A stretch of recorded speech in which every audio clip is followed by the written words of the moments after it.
ಆಕಾಶವಾಣಿ ಚೈತ್ರವನ ಲಕ್ಷ್ಮೀಶನ ಜೈಮಿನಿ ಭಾರತದ ಸಮಗ್ರ ವಾಚನ ವ್ಯಾಖ್ಯಾನ ಕಾರ್ಯಕ್ರಮ. ಪ್ರಸ್ತುತಿ ಡಾಕ್ಟರ್ ಎಎಸ್ ಶಂಕರನಾರಾಯಣ.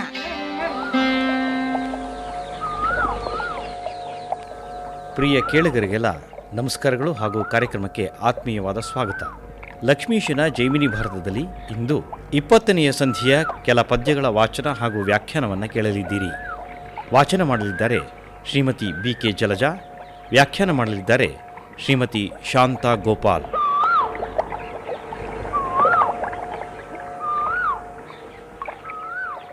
ಲವ ಒಂದು ಬಾಳೆಯ ಗಿಡಕ್ಕೆ ಕುದುರೆ ಕಟ್ತಾನಂತೆ. ವಾಲ್ಮೀಕಿಯಂತಹ ಋಷಿಗಳ ಸಾನ್ನಿಧ್ಯದಲ್ಲಿ ಇದ್ದು ಸಕಲ ಜ್ಞಾನವನ್ನು ವಿವೇಚನೆಯನ್ನು ಪಡ್ಕೊಂಡಂಥವರಿಗೆ ಯಾವುದಾದರೂ ಶತ್ರುಗಣ ಇವರನ್ನು ಎದುರಿಸೋದಕ್ಕೆ ಸಾಧ್ಯವೇ? ತರಳನ ಪರಾಕ್ರಮಕ್ಕೆ ಮೆಚ್ಚಿದಂ, ಮತ್ತೊಂದು ತಿರುವನಳವಡಿಸಿದಂ ಕಾರ್ಮುಕಕ್ಕೆ ಶತ್ರುಘ್ನನಿರದೆ ಕಣಮೂರರಿಂ. ಬಾಲಕನ ಪಣೆಯ ನೆಚ್ಚೊಡೆ ನಗುತೆ ಪರಿಮಳಿಸುತ್ತೆ, ವಿರಹಿಗಳ ನಂದಿಸುವ ಪೂಗೋಲ್ಗಳೊಳಾಯ್ತು ನಿನ್ನುರವಣೆಯ ಬಾಣಂಗಳು ಎನ್ನುತ್ತ ಭರತಾನುಜನ ತುರಗ ಸಾರಥಿ ವರೂತ ಧ್ವಜ ಶರಾಸನಗಳನ್ನು ಅವಂ ತಡೆಗಡಿದನು.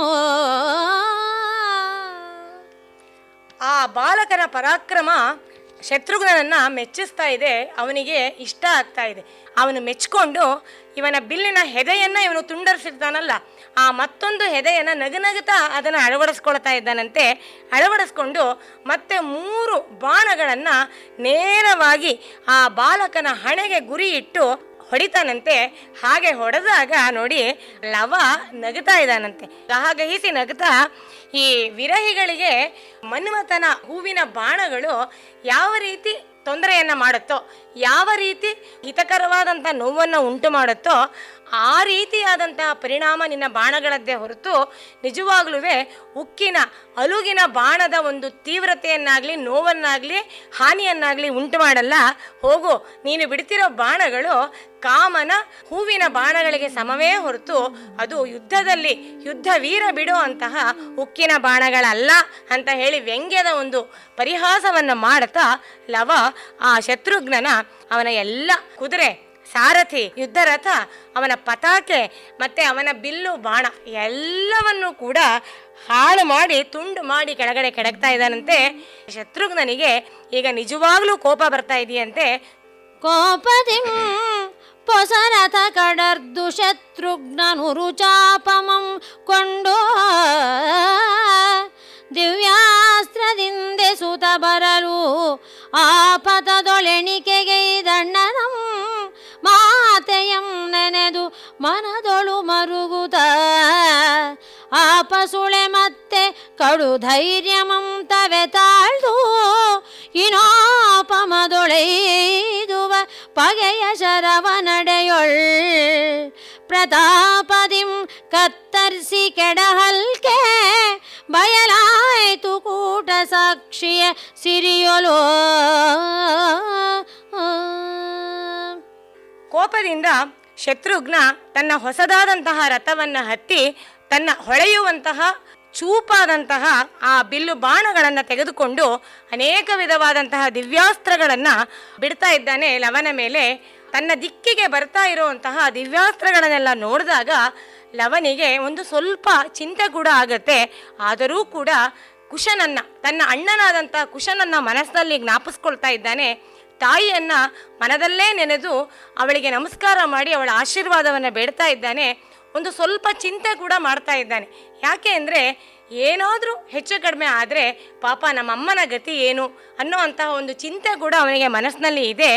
ಆದರೂ ಕೂಡ ತಾನು ಧೈರ್ಯವನ್ನು ಒಗ್ಗೂಡಿಸಿಕೊಂಡು ಮತ್ತೆ ತಾನು ಮರು ಅಸ್ತ್ರ ಪ್ರಯೋಗವನ್ನು ಮಾಡ್ತಾನೆ. ಹಾಗೆ ಮಾಡಿದಾಗ ನೋಡಿ ಅದಕ್ಕೆ ಇದ್ದಂತಹ ಶಕ್ತಿ ಎಂಥದ್ದು ಅಂತಂದರೆ ಆ ಶತ್ರುಘ್ನನ ಕಡೆಯಿಂದ ಬಂದಂತಹ ಆ ದಿವ್ಯಾಸ್ತ್ರಗಳೆಲ್ಲ ಆ ಮಾರ್ಗ ಮಧ್ಯದಲ್ಲೇ ತುಂಡರಿಸಿ ಕೆಳಗೆ ಬಿದ್ದು ಹೋಗುತ್ತೆ. ಅದು ಹೇಗಿತ್ತು ಅಂತ ಅಂದರೆ ಕೂಟ ಸಾಕ್ಷಿಯ ಸಿರಿಯ ಒಲು ಬಯಲಾಯಿತು ಅನ್ನುವಂತಹ ಒಂದು ನಾಣ್ಣುಡಿಯನ್ನು ಕೂಡ ಕವಿ ಬೆಳೆಸ್ತಾ ಇದ್ದಾನೆ ಇಲ್ಲಿ. ಅಂದರೆ ಅನ್ಯಾಯದ ಮಾರ್ಗದಿಂದ ಗಳಿಸಿದಂತಹ ಯಾವ ಸಂಪತ್ತು ನಮ್ಮನ್ನು ಕೊನೆಯವರೆಗೂ ಕಾಯೋದಿಲ್ವೋ, ಮಾರ್ಗ ಮಧ್ಯದಲ್ಲೇ ನಮ್ಮನ್ನು ಕೈಬಿಟ್ಟು ಹೋಗುತ್ತೋ, ಅದೇ ರೀತಿಯಾಗಿ ಅನ್ಯಾಯವಾಗಿ ಈ ಬಾಲಕನ ಮೇಲೆ ಬಿಟ್ಟಂತಹ ದಿವ್ಯಾಸ್ತ್ರಗಳೆಲ್ಲ ಆ ಮಾರ್ಗ ಮಧ್ಯದಲ್ಲೇ ಕಡಿದು ತುಂಡರಿಸಿ ಹೋಯಿತು ಅಂತ ಹೇಳಿ ಇಲ್ಲಿ ಕವಿ ಹೇಳ್ತಾ ಇದ್ದಾನೆ. ಅದನ್ನು ಕಂಡು ಶತ್ರುಘ್ನನಿಗೆ ತುಂಬ ವಿಸ್ಮಯ ಆಗ್ತಾ ಇದೆ ನೋಡಿ. ವಿಸ್ಮಯಾನ್ವಿತನಾದನಂದು ಶತ್ರುಘ್ನನು ಆಕಸ್ಮಿಕದ ಪಸುಳೆಯ ಪರಾಕ್ರಮಕ್ಕೆ ಬಳಿಕ ವಿಲಯ ಸ್ಮರಾಂತಕನ ಪಣೆಗಣ್ಣಿಂದ ಪೊರಮಡುವೆ ದಳ್ಳುರಿಯ ತೆರದೊಳೆಸೆವ ರಶ್ಮಿಗಳನುಗುಳ್ವ ಅಮೋಘದ ಬಾಣಮಂ ತೊಡುತ್ತ ಅಸ್ಮದಿಷು ಘಾತಮಂ ನೋಡೆನುತ ಇರಲ್ಕೆ ಮಂದಸ್ಮಿತದೊಳು ಆ ಸರಳ ನೆಚ್ಚುಲವೆ ನಡೆಯುಳು ಇಕ್ಕೆಡಿಗೈದನೇ ವೇಳ್ವೆನು. ಶತ್ರುಘ್ನನಿಗೆ ತುಂಬ ಆಶ್ಚರ್ಯ ಆಗುತ್ತೆ. ಎಂತಹ ಒಂದು ದಿವ್ಯಾಸ್ತ್ರ, ಅದನ್ನು ಕೂಡ ಆ ಗುರಿಯನ್ನೇ ಮುಟ್ಟುವುದಕ್ಕೆ ಮೊದಲು ಇವನು ಮಾರ್ಗ ಮಧ್ಯದಲ್ಲೇ ಅದನ್ನೆಲ್ಲ ನಾಶ ಮಾಡಿಬಿಟ್ನಲ್ಲ ಅಂತ ಹೇಳಿ. ಆದರೆ ಆ ಪರಾಕ್ರಮವನ್ನು ಮೆಚ್ಚುತ್ತಾ ಈಗ ತನ್ನ ಕರ್ತವ್ಯವನ್ನು ಮಾಡಬೇಕಾಗಿದೆ, ಅವನು ನಿಲ್ಲಿಸೋದಕ್ಕೆ ಬರೋದಿಲ್ಲ. ಹಾಗಾಗಿ ಅವನು ಅಮೋಘವಾದಂತಹ ಒಂದು ಬಾಣವನ್ನು ಹೊರಗೆ ತೆಗಿತಾ ಇದ್ದಾನೆ ತನ್ನ ಬತ್ತಳಿಕೆಯಿಂದ. ಅದು ಹೇಗಿತ್ತು ಅಂತ ಅಂದರೆ, ಆ ಪ್ರಳಯ ಕಾಲದ ರುದ್ರನ ಭಾರ ನೇತ್ರದಿಂದ ಹೊರಡುವಂತಹ ಆ ದಳ್ಳುರಿಯ ಕಿಡಿಗಳಂತೆ, ಕಿರಣಗಳಂತೆ ಇದ್ದುವಂತೆ ಅದು ಹಾಗೆ ಕಿಡಿಯನ್ನು ಉಗುಳ್ತಾ ಇತ್ತಂತೆ. ಅಂತಹ ಒಂದು ಅಮೋಘದ, ವ್ಯರ್ಥವೇ ಆಗಲ್ಲ ಆ ಬಾಣವನ್ನು ಬಿಟ್ಟರೆ ಅದು ತನ್ನ ಗುರಿಯನ್ನು ಮುಟ್ಟಿ ಕಾರ್ಯವನ್ನು ಸಾಧಿಸಿಯೇ ಮರಳೋ ಅಂಥದ್ದು. ಅಂತಹ ಅಮೋಘವಾದ ಬಾಣವನ್ನು ತೊಟ್ಟು ಬಿಲ್ಲಿಗೆ ಹೂಡಿ ಹೇಳ್ತಾನಂತೆ, ಈ ಬಾಣವನ್ನು ಈಗ ನೋಡು, ಪ್ರಯೋಗಿಸ್ತಾ ಇದ್ದೀನಿ ಅಂತ ಹೇಳಿ ಅವನು ಬಿಟ್ಟಾಗ ನೋಡಿ, ಅದನ್ನು ಕೂಡ ಲವ ಆ ಮಾರ್ಗ ಮಧ್ಯದಲ್ಲೇನೆ ಅದನ್ನು 2 ತುಂಡಾಗಿ ಆ ಬಾಣವನ್ನು ಮುರಿದು ಬಿಸಾಕ್ತಾ ಇದ್ದಾನಂತೆ. ಅದನ್ನು ನೋಡಿದಾಗ ಆಶ್ಚರ್ಯವನ್ನು ವ್ಯಕ್ತಪಡಿಸ್ತಾ ಇದ್ದಾನೆ. ಅರಸಕೆ ಆಶರದೊಳರ್ಧಮಂ ಅವನಿಗೆ ಕೆಡದುದಿರದೆ ಮೇಲ್ವಾಯ್ದುದರ್ಧಂ ಈಲವನ ಕಾರ್ಮುಖವನು ಅರಿದುಕೊಂಡೆರ್ದೆಯನ್ ಮುಚ್ಚಳಿಸೆ ಮೈ ಮರಗಿದೊರಗಿದಂ ಪಸುಳೆ ಮೂರ್ಛೆಯಿಂದ ಹರುಷದಿಂದ ಅರ್ದುದು ಉಳಿದರಿಬಲಂ ನಡೆತಂದು ಕರುಣದಿಂ ತರಳನಂ ನೋಡಿ ರಾಮಾಕೃತಿ ಒಲಿರೆ ಮೋಹದಿಂ ತನ್ನ ರಥದ ಮೇಲಿರಿಸಿಕೊಂಡೈದಿದಂ ಶತ್ರುಘ್ನನು.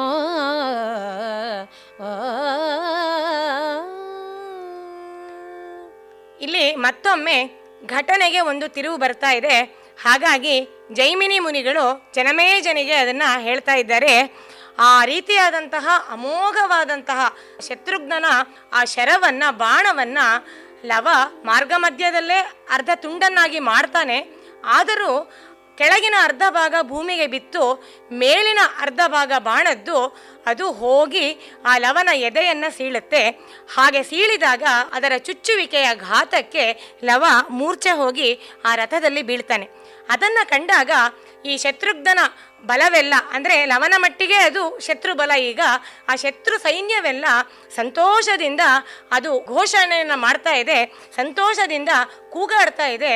ಆದರೆ ಶತ್ರುಘ್ನ ಹತ್ರಕ್ಕೆ ಬರ್ತಾನೆ. ಬಂದು ನೋಡಿದಾಗ ಸಣ್ಣ ಬಾಲಕ ಬಿದ್ದಿದ್ದಾನೆ ಮೂರ್ಛೆಯಿಂದ. ಅದನ್ನು ಕಂಡಾಗ ಅವನ ಮುಖವನ್ನು ಹತ್ತಿರದಿಂದ ನೋಡಿದಾಗ, ಆಹಾ, ಇದು ನಮ್ಮಣ್ಣ ರಾಮನ ಆಕೃತಿಯ ಪ್ರತಿರೂಪದಂತೆ ಇದೆಯಲ್ಲ ಅಂತ ಅನ್ನುವ ಮೋಹದಿಂದ ಅವನ ಮನಸ್ಸನ್ನು ಅದು ಸೆಳೆಯುತ್ತೆ. ರಾಮನ ರೂಪಿನ ಹೋಲಿಕೆ. ತನ್ನ ರಥದ ಮೇಲೆ ಆ ಮಗುವನ್ನು ಮಲಗಿಸಿಕೊಂಡು ಶತ್ರುಘ್ನ ಮುಂದಕ್ಕೆ ಹೋಗ್ತಾ ಇದ್ದಾನೆ. ಆ ಸಮಯದಲ್ಲಿ ಬಾಳೆಯ ಗಿಡಕ್ಕೆ ಕಟ್ಟಿದಂಥ ಕುದುರೆಯನ್ನು ಕೂಡ ಬಿಡಿಸ್ಕೊಂಡು ಹೋಗ್ತಾ ಇದ್ದಾನೆ ನೋಡಿ. ಕದಳಿಯೊಳ್ ಕಟ್ಟಿದ್ದ ಕುದುರೆಯಂ ಬಿಡಿಸಿ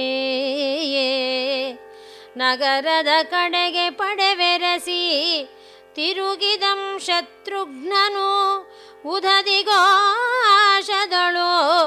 ಇತ್ತಲೋಡಿದರ್ ತಾಪಸವಟುಗಳು ಅವನಿಸುತೆಯ ಪೊರೆಗೆ ಕದನದೊಳ್ಳೆಡೆದ ವೃತ್ತಾಂತಮಂ ಪೇಳಲ್ಕೆ ಹೃದಿತದಿಂ ಕೈವೆರಳ್ಗಳನ್ನೊತ್ತಿಕೊಳ್ಳುತ್ತ ನಿಜ ಸದನಮಂ ಪೊರಮಟ್ಟು ಹಲುಬಿದಳ್ ಸುತನ ಗುಣಶೀಲ ರೂಪಗಳನ್ನು ಎಣಿಸಿ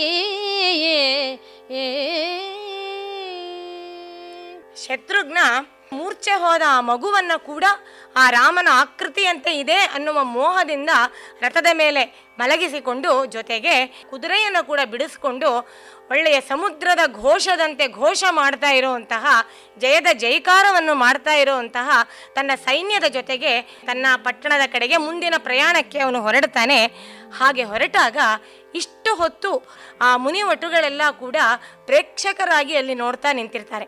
ಅವರಿಗೆ ಯಾವ ಯುದ್ಧ ಮಾಡುವಂತಹ ಶಕ್ತಿ ಸಾಮರ್ಥ್ಯವಾಗಲಿ ಯಾವ ಪ್ರಶಿಕ್ಷಣವಾಗಲಿ ಇರೋದಿಲ್ಲ. ಯಾವಾಗ ಲವನ ಜೊತೆಗೆ ರಥವೂ ಹೊರಟೋಗ್ತಾ ಇದೆಯೋ ಆಗ ಅವರಿಗೆ ತುಂಬ ನೋವಾಗುತ್ತೆ, ಆಘಾತ ಆಗುತ್ತೆ. ಆಗ ಅವರೆಲ್ಲ ಕೂಡ ಓಡ್ತಾರೆ ಸೀತೆ ಇರೋ ಕಡೆಗೆ. ಸೀತೆಯ ಬಳಿ ಹೋಗಿ ಈ ಯುದ್ಧದಲ್ಲಿ ನಡೆದಂತಹ ಎಲ್ಲ ವಿಷಯಗಳನ್ನು ಅವಳಿಗೆ ಹೇಳಿದಾಗ ಅದನ್ನು ಕೇಳಿ ಅವಳಿಗೆ ಅಳು ಬರುತ್ತೆ. ಕೈ ಹಿಸುಕೊಳ್ತಾಳೆ. ಏನು ಮಾಡಬೇಕು, ಯಾರಿಗೆ ಹೇಳಬೇಕು, ಲವನನ್ನು ಹೇಗೆ ಬಿಡಿಸ್ಕೊಂಡು ಬರಬೇಕು ಏನೂ ಗೊತ್ತಿರೋದಿಲ್ಲ. ವಾಲ್ಮೀಕಿ ಮುನಿಗಳು ಕೂಡ ಇರೋದಿಲ್ಲ, ಅವರು ವರ್ಣನ ಲೋಕಕ್ಕೆ ಹೋಗಿರ್ತಾರೆ. ಈಗ ಸೀತೆ ಇಲ್ಲಿ ಒಬ್ಬಳೇ ಇರ್ತಾಳೆ, ಕೇವಲ ಮುನಿವಟುಗಳು ಮತ್ತು ಮುನಿವಧುಗಳ ಜೊತೆಯಲ್ಲಿ ಇರ್ತಾಳೆ. ಈಗ ಏನು ಮಾಡೋದು ಅಂತ ಗೊತ್ತಿಲ್ಲ, ಹಲುಬುತ್ತಾ ಇದ್ದಾಳೆ. ತನ್ನ ಮಗನ ಗುಣ ಶೀಲ ರೂಪಗಳನ್ನು ಮತ್ತೆ ಮತ್ತೆ ಜ್ಞಾಪಿಸ್ಕೊಳ್ತಾ ಇದ್ದಾಳೆ. ಅಸಹಾಯಕಳಾಗಿ ನಿಂತಿದ್ದಾಳೆ. ಆಗ ಅವಳ ಕಣ್ಣುಗಳಿಂದ ಕಂಬನಿ ತಾನಾಗಿ ಸುರಿತಾ ಇದೆ ನೋಡಿ. ಒದರಿದವು ಕಂಬನಿಗಳು ಅಂಗಲತೆ ಕಂಪಿಸಿತು ಪೊಸದಳೊಡಲಂ ಕೂಡೆ ಕೂಡೆ ಸುತಮೋಹದಿಂದವಳಿದು ಕಂದನೆಲ್ಲಿದ್ದಪಂ ಕಾದಿದನೇ ಪಗೆಯ ಕೈಗೊಳಗಾದನೆ ಪಸುಳೆಗೇನಾಯಿತೋ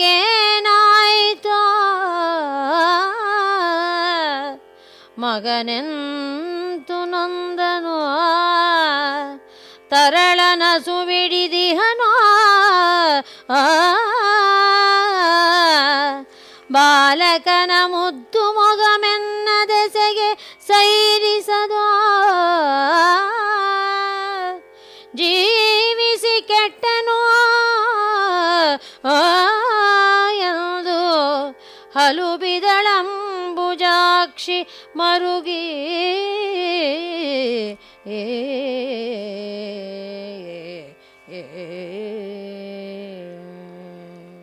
ಸೀತೆಯ ಕಣ್ಗಳಿಂದ ಕಂಬನಿ ತಾನಾಗಿ ಸುರಿತಾ ಇದೆ, ಕಣ್ಣೀರು ಹರಿತಾ ಇದೆ. ಅವಳ ದೇಹವೆಲ್ಲ ದುಃಖದ ಅತಿರೇಕದಿಂದ ನಡುಗುತ್ತಾ ಇದೆ. ತನ್ನ ಹೊಟ್ಟೆಯನ್ನು ಅವಳು ಹೊಸಕೊಳ್ತಾ ಇದ್ದಾಳೆ. ತೀವ್ರವಾದಂತಹ ದುಃಖದಿಂದ, ವೇದನೆಯಿಂದ, ಸುತ ಮೋಹದಿಂದ, ಮಗನ ಮೇಲಿನ ಮೋಹದಿಂದ ಅವಳು ಸೋತು ಹೋಗ್ತಾ ಇದ್ದಾಳೆ, ಬಳಲ್ತಾ ಇದ್ದಾಳೆ. ಕೂಡೆಯೇ ಯೋಚನೆ ಮಾಡ್ತಾ ಇದ್ದಾಳೆ, ಎಲ್ಲೂ ಹೋದ ಮಗ? ನಿಜವಾಗ್ಲೂ ಅವನು ಯುದ್ಧ ಮಾಡದ್ನ? ಯುದ್ಧ ಮಾಡಿ ಈ ಶತ್ರುಗಳ ಬಂಧನಕ್ಕೆ ಒಳಗಾದನ? ಆ ಮಗುಗೇನಾಯ್ತು? ಚಿಕ್ಕ ಬಾಲಕ, ಕೋಮಲವಾದಂತಹ ಶರೀರ, ಆ ಯುದ್ಧದ ಬಾಣಗಳ, ಯುದ್ಧದ ಆಯುಧಗಳ ಆಘಾತಕ್ಕೆ ಎಷ್ಟು ನೊಂದಿರ್ಬೋದು. ನಿಜವಾಗ್ಲೂ ಇಷ್ಟೊತ್ತು ಅವನು ಉಸಿರು ಹಿಡ್ಕೊಂಡಿದ್ದಾನ? ಆ ಮಗುವಿನ ಮುದ್ದು ಮುಖ ಇದೆಯಲ್ಲ, ಅಷ್ಟು ಚೆನ್ನಾಗಿ ಹುಣ್ಣಿಮೆಯ ಚಂದ್ರನಂತೆ ಬೆಳೀತಾ ಇದ್ದ. ನನಗೆ ಇದೆಯಲ್ಲ, ನನ್ನ ಕೆಟ್ಟ ಗ್ರಹಚಾರ ಇದೆಯಲ್ಲ, ಅದು ಅವನನ್ನು ಕಾಡ್ಬಿಡುತ್ತಾ? ಬದುಕಿ ಕೆಟ್ಟು ಹೋದ್ನಲ್ಲ ಅಂತ ಹೇಳಿ ಮತ್ತೆ ಮತ್ತೆ ಹಲವುತ್ತಾ ಇದ್ದಾಳೆ, ಮರುಗುತ್ತಾ ಇದ್ದಾಳೆ. ಆಗ ಕುಶ ಬರ್ತಾ ಇದ್ದಾನೆ ನೋಡಿ. ಅನ್ನೆಗಂಬಂದನು ಅಗ್ಗದ ಸಮಿತ್ ಪುಷ್ಪಂಗಳ ನೆತ್ತಿಯೊಳ್ ಪೊತ್ತುಕೊಂಡು ಕುಶನು ಅಳುತಿರ್ಪ ತನ್ನ ತಾಯಂ ಕಂಡು ಇದೇನದ್ಭುತ ಪ್ರಲಾಪಮಂ ನಿನಗೆ ಪೇಳು ಎನಲ್ಕೆ ಬನ್ನಮಂ ಕೇಳ್ ಮಗನೇ, ಹಯಮುಂದು ಬರಲದಂ ನಿನ್ನ ತಮ್ಮಂ ಕಟ್ಟಲ್, ಅರಸುಗಳ್ ಪಿಡಿದೊಯ್ದರು ಇನ್ನೇವೆನೆಂದು ಜಾನಕಿ ನುಡಿಯೇ, ರೋಷದಿಂದ ಕುವರ ನಿಂತೆಂದನು. ಆ ಸಮಯಕ್ಕೆ ಕುಶ ಅನೇಕ ವಿಧವಾದಂತಹ ಹೋಮಗಳಿಗೆ ಬೇಕಾದಂತಹ ಬೇರೆ ಬೇರೆ ರೀತಿಯಾದ ಸಮಿತ್ತು ಪುಷ್ಪಗಳನ್ನೆಲ್ಲ ಒಟ್ಟು ಮಾಡಿಕೊಂಡು ಅರಣ್ಯದಿಂದ ಸಂಗ್ರಹ ಮಾಡಿಕೊಂಡು ಅದನ್ನು ಕಟ್ಟಿ ತಲೆ ಮೇಲೆ ಹೊತ್ಕೊಂಡು ಬರ್ತಾ ಇದ್ದಾನೆ. ಬಂದು ನೋಡಿದಾಗ ತನ್ನ ತಾಯಿ ಅಳ್ತಾ ಇದ್ದಾಳೆ. ಅವನು ತಾಯಿ ಅತ್ತದ್ದನ್ನು ಬಹುಶಃ ನೋಡಿರ್ಲಿಕ್ಕಿಲ್ಲ.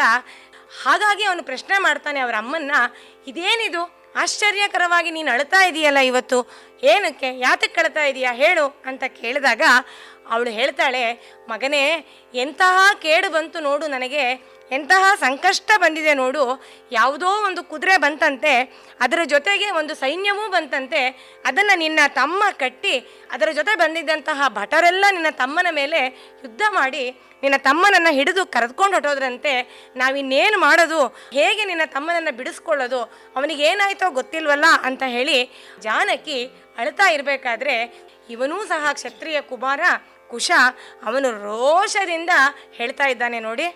ಶೋಕಮೇಕಿದಕೆಯ ಹರಣವನೊಯ್ದೊಡೆ, ಅಂತಕನ ಲೋಕವಂ ಸುಡುವೆನು, ಅಲ್ಲಹುದೆಂದೊಡೆ ಅಜ ಹರಿ ಪಿನಾಕಿಗಳ ನುರುಪುವೆಂ, ಮಿಕ್ಕರ ಸುಗಿರುಸುಗಳ ಪಾಡಾವುದೀಗ ತನಗೆ,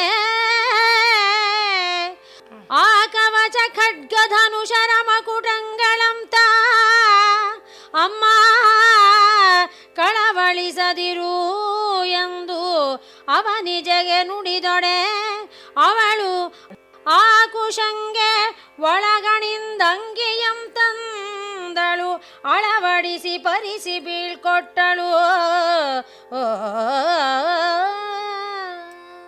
ಕುಶ ಹೇಳ್ತಾ ಇದ್ದಾನೆ, ಅದು ಯಾವ ಮಹಾ ದೊಡ್ಡ ವಿಷಯ ಅಂತ ಅಳ್ತಾ ಇದೆಯಲ್ಲಮ್ಮ ನೀನು, ಯಾಕೆ ಅಳ್ತಾ ಇದೀಯ, ಏನಾಯ್ತು ಇವಾಗ, ನಿನ್ನ ಮಗನ ಪ್ರಾಣವನ್ನು ತಮ್ಮನ ಪ್ರಾಣವನ್ನು ನಿಜಕ್ಕೂ ಯಮರಾಜ ಅಂತಕ ತಗೊಂಡು ಹೋಗಿದ್ರೆ ಅವನ ಲೋಕವನ್ನೇ ನಾನು ಸುಟ್ಟಾಕ್ಬಿಡ್ತೀನಿ, ಸುಮ್ಮನೆ ಬಿಡೋದಿಲ್ಲ. ಮತ್ತು ಅಕಸ್ಮಾತ್ ಇಲ್ಲ ಅಂತ ಹೇಳಿದ್ರೆ ತ್ರಿಮೂರ್ತಿಗಳ ಎಲ್ಲ ಲೋಕವನ್ನು ಕೂಡ ನಾನು ಉರಿದು ಸುಟ್ಟು ಭಸ್ಮವನ್ನು ಮಾಡ್ತೀನಿ. ಅಂತಹ ಶಕ್ತಿವಂತ ನಾನು, ಅಂತಹ ಕ್ಷಾತ್ರ ತೇಜಸ್ಸು ನನಗಿದೆ. ಹಾಗಿರಬೇಕಾದ್ರೆ ಯಾರೋ ಒಬ್ಬ ಪುಡಿ ರಾಜ ಬಂದು ನಿನ್ನ ಮಗನ್ನ ತಗೊಂಡು ಹೋದ ಅಂತ ಹೇಳ್ತಾ ಇದೀಯ, ಕರ್ಕೊಂಡು ಹೋದ ಅಂತ ಹೇಳಿ ಬಿಟ್ಟಾಕು. ಅದೆಲ್ಲ ಯಾವ ದೊಡ್ಡ ವಿಷಯವೂ ನನಗಲ್ಲ. ಈಗ ಏನು ಮಾಡಬೇಕು ನೀನು, ಹೋಗು, ಒಳಗಡೆ ಹೋಗಿ ನನಗೆ ಆ ವಾಲ್ಮೀಕಿ ಮುನಿಗಳು ಕೊಟ್ಟಿದ್ದಾರಲ್ಲ ಕವಚ, ಖಡ್ಗ, ಚರ್ಮ, ಕುಂಡಲ, ಕಿರೀಟ ಇದೆಲ್ಲವನ್ನು ನೀನು ತಗೊಂಡು ಬಾ. ತೊಗೊಂಬಂದ ಮೇಲೆ ಮುಂದಿನ ಮಾತನ್ನು ನೀನು ನೋಡು ಅಂತ ಹೇಳಿ ತುಂಬ ದೊಡ್ಡ ಭರವಸೆಯನ್ನು ಆ ಪುಟ್ಟ ಬಾಲಕ ತಾಯಿಗೆ ಕೊಟ್ಟಾಗ ಅವಳು ನೋಡಿ ಸೀತೆ ಇರುವುದದೇ, ಅದನ್ನೇ ಅವಳು ಅಪ್ಕೊಳ್ಬೇಕು, ಆಶಾ ಕಿರಣವನ್ನೇ ಅವಳು ಹಿಡ್ಕೊಳ್ಬೇಕಾಗಿದೆ. ಹಾಗಾಗಿ ಒಳಗಿನಿಂದ ಅವಳು ಎಲ್ಲವನ್ನೂ ತೊಗೊಂಬರ್ತಾ ಇದ್ದಾಳೆ. ಕುಶಂಗೆ ಒಳಗಿನಿಂದ ಅಂಗಿ ಅಂದರೆ ಅವನು ಹಾಕೊಳ್ಳೋ ಅಂತಹ ಒಂದು ಯುದ್ಧದ ಒಂದು ಕವಚ, ಅದನ್ನು ತಂದು ಅವನಿಗೆ ಅದನ್ನು ಹಾಕಿ ಸಿದ್ಧ ಮಾಡಿ ಹರಕೆ ಮಾಡಿ ಅವನನ್ನು ಹರಸಿ ಬೀಳ್ಕೊಡ್ತಾ ಇದ್ದಾಳೆ. ಇಲ್ಲಿ ನೋಡಿ ಸೀತೆಯ ಒಂದು ದಯನೀಯ ಸ್ಥಿತಿಯನ್ನು ಕೂಡ ನಾವು ಪರಿಭಾವಿಸಬೇಕು. ಅರಮನೆಯಲ್ಲೇ ಇದ್ದು ಮಗ ಯುದ್ಧಕ್ಕೆ ಹೋಗಬೇಕಾಗಿದ್ದರೆ ಕ್ಷತ್ರಿಯರಾದ ಮೇಲೆ ಯುದ್ಧವೇ ಅವರ ಒಂದು ವರ್ಣಧರ್ಮ, ಅವರಿಗಾದದ್ದ ಧರ್ಮವೇ ಅದು ಕ್ಷಾತ್ರ ಧರ್ಮ, ಅದನ್ನು ಮಾಡಲೇಬೇಕು ಅವರು. ಆದರೆ ಹಾಗೆ ಮಾಡಬೇಕಾದಂಥ ಸಂದರ್ಭ ಬಂದಾಗ ಅರಮನೆಯಲ್ಲಿ ಇದ್ದಿದ್ದರೆ ಈ ಕವಚ ಕುಂಡಲಗಳನ್ನಾಗಲಿ ಅವನಿಗೆ ತೊಡಿಸಬೇಕಾದಂತಹ ವಸ್ತ್ರಗಳನ್ನಾಗಲಿ ಸೀತೆ ತಾನಾಗಿ ಹೋಗಿ ತರ್ತಿರಲಿಲ್ಲ. 4-6 ಜನ ಒಂದು ಸೇವಕರು ಇರ್ತಾ ಇದ್ರು, ಅವರೆಲ್ಲರೂ ತಂದು ಕೊಡೋರು. ಅದನ್ನು ಇವಳು ಹಾಕಿ ತಾಯಿ ಹರಕೆ ಮಾಡಿ ಕಳಿಸ್ತಾ ಇದ್ಲು. ಪಾಪ ಇಲ್ಲಿ ತಾನೇ ಸೇವಕಿಯಾಗಿ, ತಾಯಿಯಾಗಿ, ರಾಜಮಾತೆಯಾಗಿ ಎಲ್ಲವೂ ತಾನೇ ಆಗಿ ಏಕಾಂಗಿಯಾಗಿ ತನ್ನ ಮಗನಿಗೆ ಎಲ್ಲವನ್ನು ಅಳವಡಿಸಿ ಪೂರ್ಣ ಮನಸ್ಸಿನಿಂದ ಹರಕೆಯನ್ನೂ ಮಾಡಿ ಕಳಿಸ್ಕೊಡ್ತಾ ಇದ್ದಾಳೆ. ಆಗ ಕುಶ ಹೋಗಿದ್ದಾನೆ, ಏನು ಮಾಡ್ತಾನೆ ಅನ್ನೋದನ್ನು ಜೈಮಿನಿ ಮುನಿಗಳು ಜನಮೇಜಯನಿಗೆ ಹೇಳ್ತಾ ಇದ್ದಾರೆ, ಕೇಳಿ. ರಾಯ ಕೇಳ್ ಕುಶನ ವಿಕ್ರಮವನಭಿವರ್ಣಿಸಲು ಜಾಯುವುಳ್ಳೆನ್ನಗಂ ತನಗೆ ತೀರದು, ಬಳಿಕ ತಾಯಂಗ್ರಿಗೆರಗಿ ಬೀಳ್ಕೊಂಡು ತಾರಕನ ಪೆರ್ಬೆಡೆಗೆ ಗುಹನೈದುವಂತೆ ವಾಯುವೇಗದಿಂದೊಳದಗಿ ವೀರಭರತಾನುಜನ ಪಾಯದಳಮಂ ಪೋಗಬೇಡ ಬೇಡೆನುತ ಸಲೆಸಾಯಕದ ಮಳೆಗಳಂ ಕರೆಯಲ್ಕೆ ತಿರುಗಿದಿದು ಮತ್ತೆ ಶತ್ರುಘ್ನ ಸೇನೆ.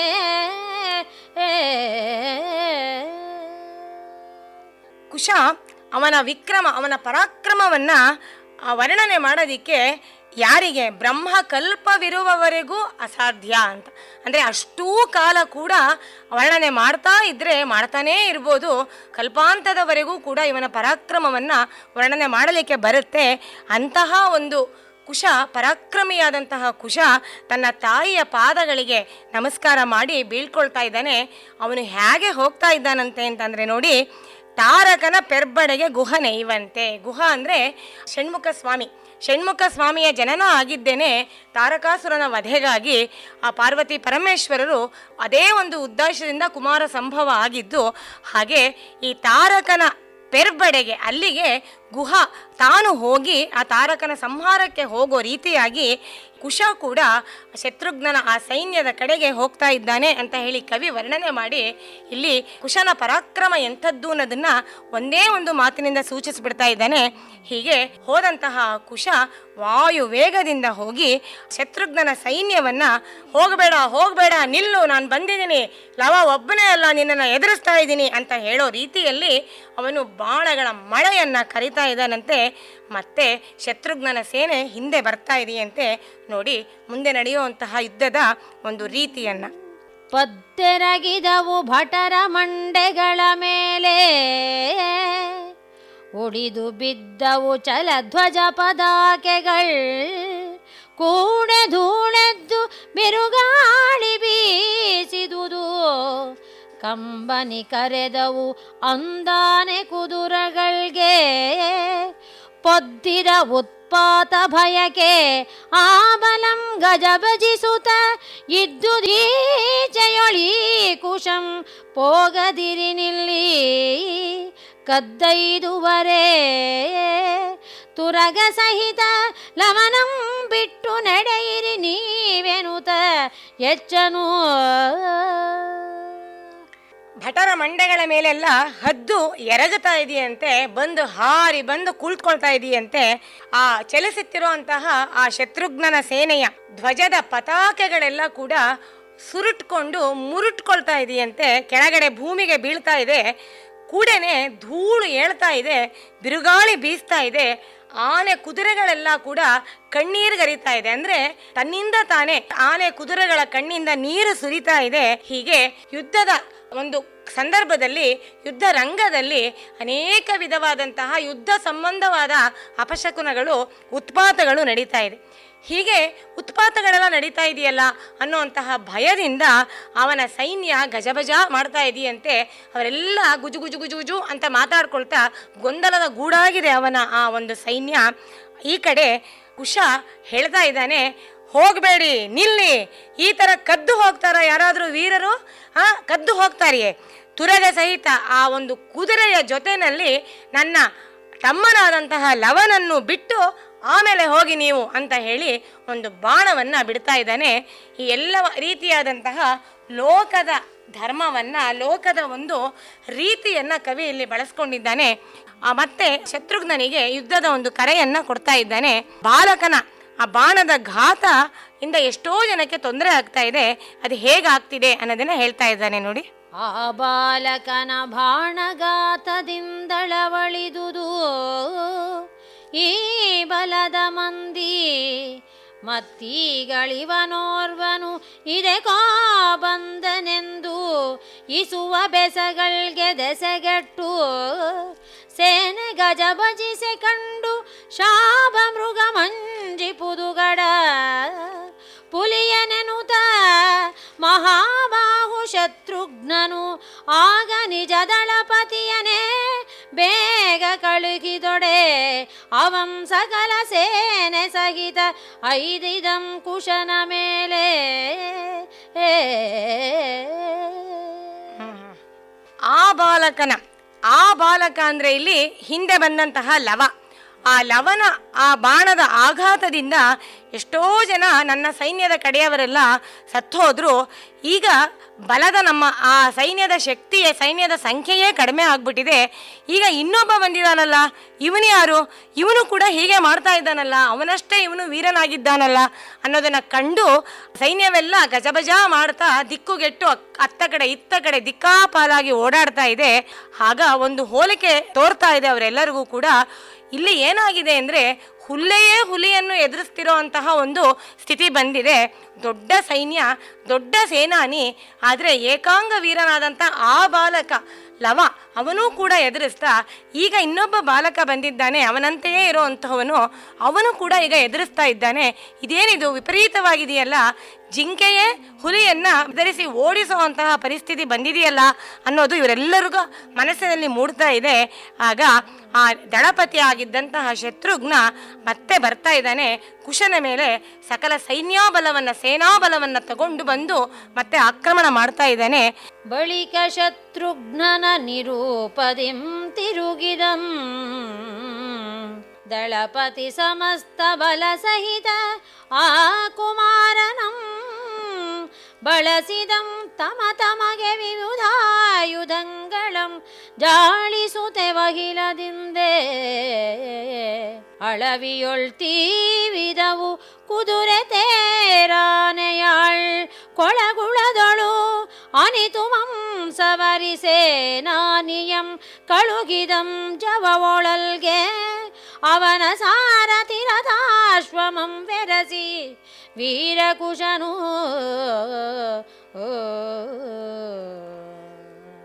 ಶತ್ರುಘ್ನ ಹೇಳಿ ಕಳಿಸ್ತಾನೆ. ಇಲ್ಲಿ ಸೇನಾನಿಗಳೆಲ್ಲ ಹೋಗ್ತಾರೆ ಶತ್ರುಘ್ನನ ಬಳಿಗೆ. ಈ ರೀತಿಯಾಗಿ ಒಂದು ಹುಲ್ಲೆಯ ಮರಿಯಂತಹ ಹುಡುಗ ಆ ನಮ್ಮ ಸಿಂಗದಂತಹ ಈ ಒಂದು ಸೈನ್ಯವನ್ನು ಎದುರಿಸ್ತಾ ಇದ್ದಾನೆ ಏಕಾಂಗಿಯಾಗಿ. ಏನು ಮಾಡೋದು, ಮತ್ತೆ ಅವನ ಮೇಲೆ ಯುದ್ಧ ಮಾಡೋದಾ ಬೇಡವಾ ಅಂತ ಕೇಳ್ಕೊಂಡು ಹೋದಾಗ ಶತ್ರುಘ್ನ ಹೇಳಿ ಕಳಿಸ್ತಾನೆ ಅವನ ಮೇಲೆ ಯುದ್ಧವನ್ನು ಮಾಡಿ ಅಂತ. ಹಾಗೆ ಶತ್ರುಘ್ನನ ನಿರೂಪವನ್ನು ಪಡ್ಕೊಂಡು ಬಂದ ಮೇಲೆ ಸೇನಾಪತಿ ಎಲ್ಲ ಸಮಸ್ತ ಸೈನ್ಯವನ್ನು ಕೂಡಿಕೊಂಡು ಕುಮಾರಕನಾದಂತಹ ಕುಶನನ್ನು ಎಲ್ಲರೂ ಸುತ್ತುವರೆದು ನಿಂತಾರೆ. ತಮಗೆ ಇದ್ದಂತಹ ಎಲ್ಲ ರೀತಿಯಾದಂತಹ ಆಯುಧಗಳನ್ನು ಬಳಸಿ ವೇಗದಿಂದ ಅವನ ಮೇಲೆ ಯುದ್ಧವನ್ನು ಸಾರ್ತಾರೆ. ಆದರೆ ವೀರ ಬಾಲಕನಾದಂತಹ ಕುಶ ಏನು ಮಾಡ್ತಾನೆ ಅಂದರೆ ಇಷ್ಟೂ ಸೈನಿಕರನ್ನು, ಅಷ್ಟೂ ಆಯುಧಗಳನ್ನು, ಇಡೀ ಸೈನ್ಯ ಬಲವನ್ನು ಸವರ್ಬಿಡ್ತಾನೆ. ಆ ಸೇನಾಪತಿಯನ್ನು, ಸಾರಥಿ ಮತ್ತು ಅಶ್ವ, ಆ ರಥ ಎಲ್ಲದರ ಜೊತೆಗೆ ಅವನು ಜವನ ಪೊಳಲ್ಗೆ ಅಂದರೆ ಯಮನ ಪುರಿಗೆ, ಅಂತಕನ ಪಟ್ಟಣಕ್ಕೆ ಕಳಿಸ್ಬಿಡ್ತಾನೆ ಕುಶ. ಅದನ್ನು ನೋಡಿ ಇವರಿಗೆಲ್ಲ ತುಂಬ ಆಶ್ಚರ್ಯ ಆಗುತ್ತೆ. ಇದುವರೆಗೆ ಲಕ್ಷ್ಮೀಶನ ಜೈಮಿನಿ ಭಾರತದಲ್ಲಿ 20ನೆಯ ಸಂಧಿಯ ಕೆಲ ಪದ್ಯಗಳ ವಾಚನ ಹಾಗೂ ವ್ಯಾಖ್ಯಾನವನ್ನು ಕೇಳಿದಿರಿ. ವಾಚನ ಮಾಡಿದವರು ಶ್ರೀಮತಿ BK ಜಲಜಾ, ವ್ಯಾಖ್ಯಾನ ಮಾಡಿದವರು ಶ್ರೀಮತಿ ಶಾಂತಾ ಗೋಪಾಲ್. ಚೈತ್ರವನ ಕೇಳಿದ್ರಿ. ಕಾರ್ಯಕ್ರಮದ ಪ್ರಸ್ತುತಿ ಡಾಕ್ಟರ್ AS ಶಂಕರನಾರಾಯಣ. ನಿರ್ಮಾಣ ನೆರವು ಸಂಜೀವ R ನಾಮಣ್ಣವರ್. ಇದು ಇಂದಿನ ಚೈತ್ರವನ. ಈ ಕಾರ್ಯಕ್ರಮ ಆಕಾಶವಾಣಿ ಭದ್ರಾವತಿ ಕೇಂದ್ರದ ಕೊಡುಗೆ.